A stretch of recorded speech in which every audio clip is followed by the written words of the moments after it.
On the second part, problem number 4. And number 4 says, write the equation of the parabola with the vertex. So vertex, it's 10, 2.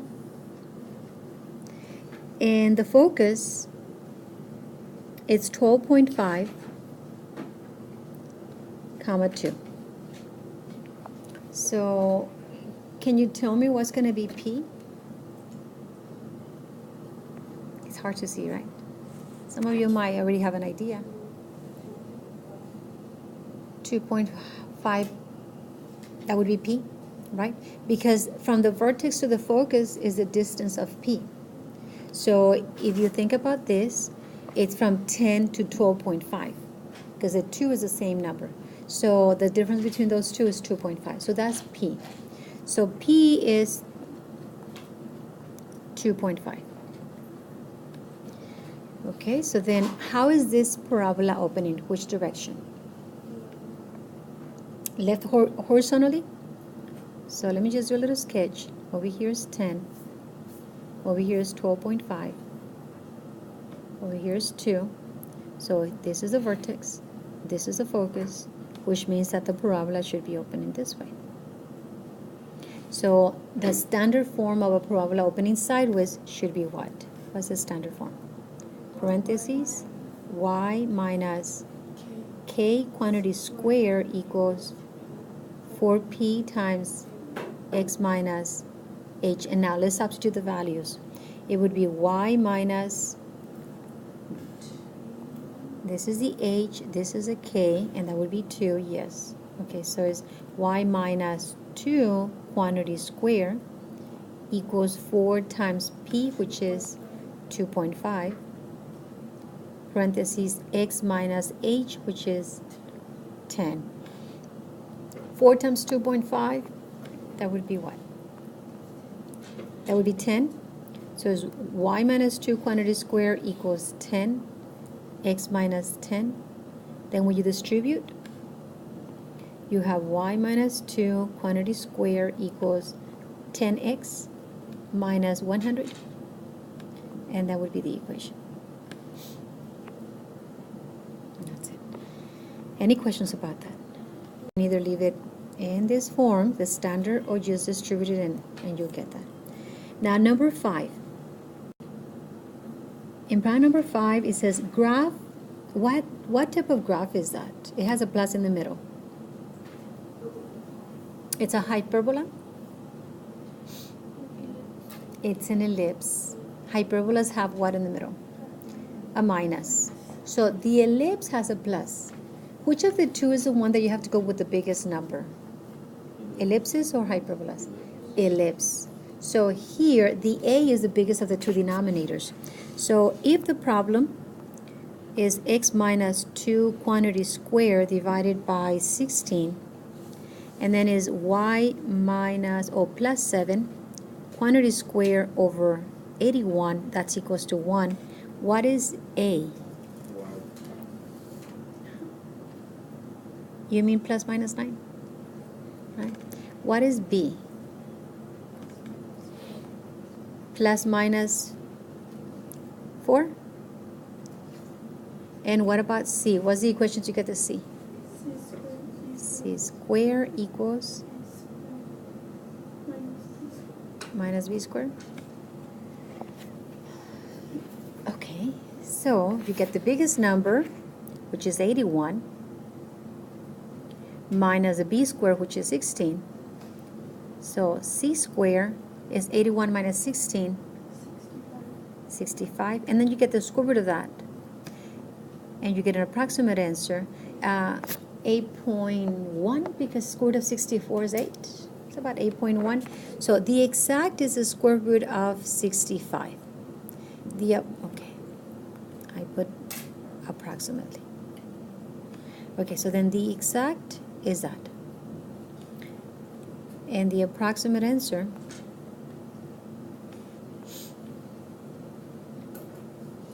it's 8.1. The exact is so you can give what? The coordinates of the foci are given with that number. but the point on the graph is the approximate edge, okay? So then I need to give what's the vertex? It says graph also identify the center, the vertices, the co-vertices, and the foci. So what is the center? 2, -7. What are the vertices? 0. I'm adding plus minus 9 to what number?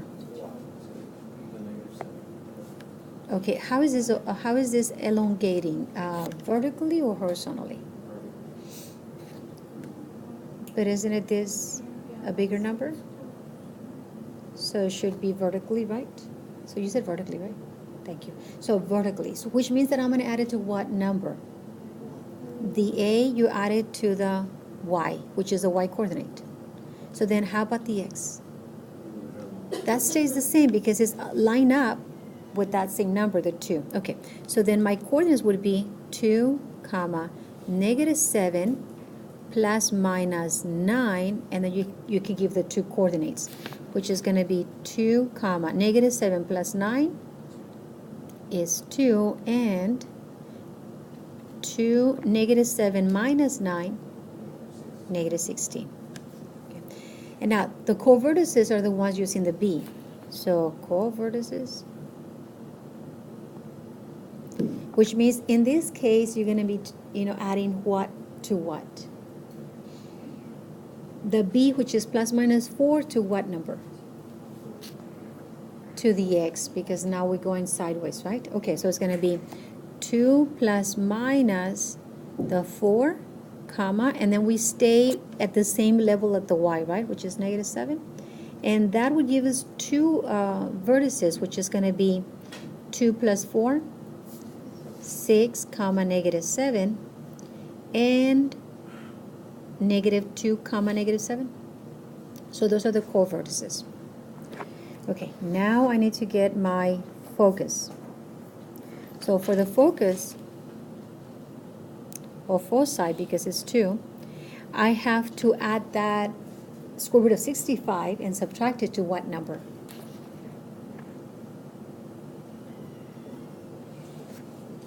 -7, right? So it's -7 plus minus square root of 65. And that you can just leave it like that. Now when you graph this, because it says graph and also identify all of that. Now let me graph it. And make this a little smaller so that I can do my graph. Okay, so then the graph, 2, -7, so it's to the right and then down. 1, 2, -7 over here. So this is the center. Vertices at 2, 2, and then it's 2, -16. The convenience of using this, right? When you do it on the paper, you don't plan ahead. And okay, so -16. So here's this point. And then the co-vertices are 6, so I have to go to the right, 6, -7, and then -2, -7, and then just connect those points.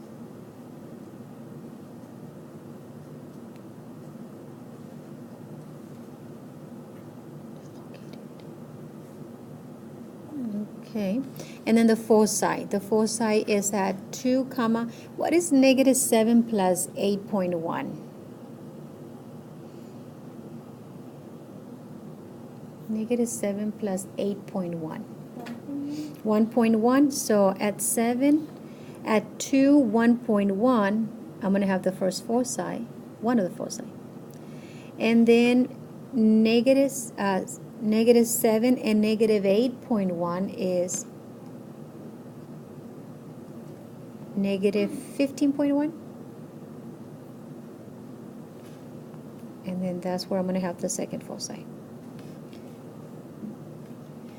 And that would be the graph, where you have the foci, the center, the vertices, the co-vertices, and that's it. Questions about that problem, guys? Number 5. So far, so good. Okay, so for number 6, did you get D? Yes. D? Great. Okay. Number 7. What is the center? -3, -3, 5 is the center. What is the radius? 5. And then you just plot the center and then go 5 to all the directions and you get your graph. Number 8. What is the equation of the ellipse? What did you get for the equation in number 8?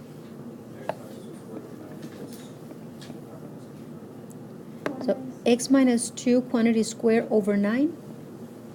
And then what else? Minus 7 squared? Over 1? Over 4, and that equals 1. Okay, so one more time. X minus 2 quantity squared over 9 plus y minus 7 quantity squared over 4 equals to 1. Did all of you get that?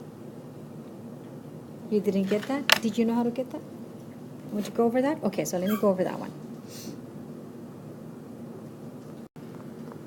In number 8, let me just combine, everything in one step. So this is going to be 4x squared minus 16x, and then I have the 9y squared,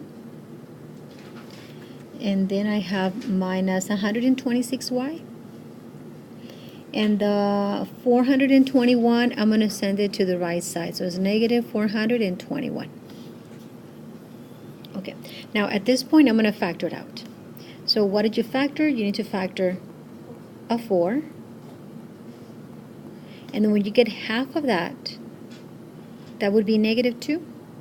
And then when you square that, you're going to add 4, and you're going to subtract 4. And then for the second trinomial, it would be a 9 square minus 9 times what gives you 126. Would that be